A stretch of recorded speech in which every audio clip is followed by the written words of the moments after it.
നമുക്ക് north Indian ഡിഷായ കിച്ചടി ഉണ്ടാക്കാം.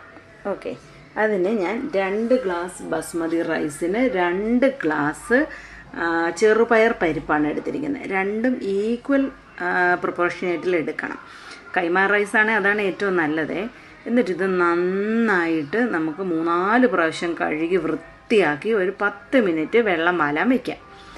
അതിനുശേഷം നമുക്കൊരു പ്രഷർ കുക്കറിലോട്ടിട്ട് ഇത് ഇത്രയും വേകാൻ ആവശ്യമായ വെള്ളം ഒഴിക്കണം. ഒരു 2 ടേബിൾ സ്പൂൺ മുളക് പൊടി, പിന്നെ ഒരു 1/2 ടേബിൾ സ്പൂൺ മഞ്ഞൾപ്പൊടിയും ഇട്ട് നന്നായിട്ട് മിക്സ് ചെയ്ത് ഇളക്കി അതെല്ലാം അതിൻ്റെ കട്ടയെല്ലാം മുളകിൻ്റെ കട്ടയെല്ലാം പൊട്ടിച്ച് നമുക്കൊരു 3 വിസിൽ കേൾക്കണം. 3 വിസിൽ കേട്ട ശേഷം ഓഫ് ചെയ്യാം. ഇനി നമുക്കൊരു 3 വലിയ സവാള, 3 തക്കാളി, ഇത് രണ്ടുമാണ് വേണ്ടത്. നമുക്ക് എണ്ണ ഒഴിച്ച ശേഷം കടുക് പൊട്ടിച്ച് ജീരകവും പൊട്ടിക്കണം. എന്നിട്ട് നമുക്ക് ഈ സവാള ഇട്ട് കൊടുക്കാം. അത് നല്ലപോലെ ഒന്ന് വഴണ്ട് വരണേ. നല്ലൊരു ഈ ഒരു ഗോൾഡൻ പരുവം പോലെ എത്തുമ്പോഴത്തേക്കിനും നമുക്ക് തക്കാളി ആഡ് ചെയ്ത് കൊടുക്കാം.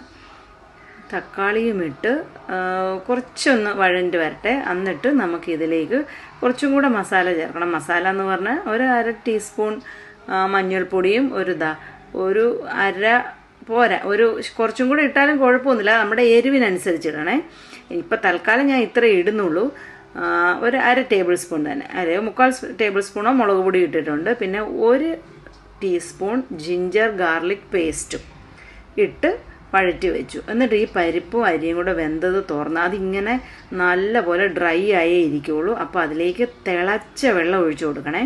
നല്ല തിളച്ച വെള്ളം ഒഴിച്ച് നമുക്ക് വേണ്ട കൺസിസ്റ്റൻസിയിൽ ലൂസാക്കിയിട്ട് ഈ സവാളയും എല്ലാം കൂടെ നമ്മൾ മിക്സ് ചെയ്ത മസാല ഇതിലോട്ട് ഇട്ട് കൊടുക്കണം.